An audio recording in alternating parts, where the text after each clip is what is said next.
এই ছবিগুলো শুধুমাত্র কোনো একজনের কথা কিংবা গুটি কয়েক গ্রুপের কথা নয়, এমন হাজারো হাজারো স্ট্যাটাস, হ্যাশট্যাগে সরগরম সোশ্যাল হ্যান্ডেল।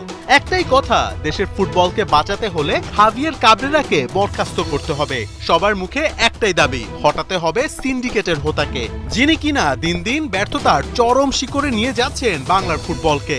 পছন্দের ফুটবলারকে জায়গা দিতে গিয়ে দলকে ফেলে দিচ্ছেন ব্যর্থতার সাগরে। এই ছবিটি দেখুন, ম্যাচ চলাকালে দলের ম্যানেজার আমির খান রেফারিদের সাথে কথা বলছেন সাবস্টিটিউটের জন্য।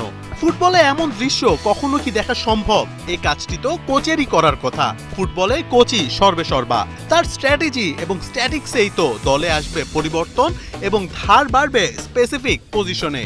কিন্তু কোচ হাভিয়ের কাবরেরা গায়ে হাওয়া লাগিয়ে বসে আছেন ডাগ আউটে, আর অন্যদিকে পছন্দের লিস্ট আমির খানের হাতে।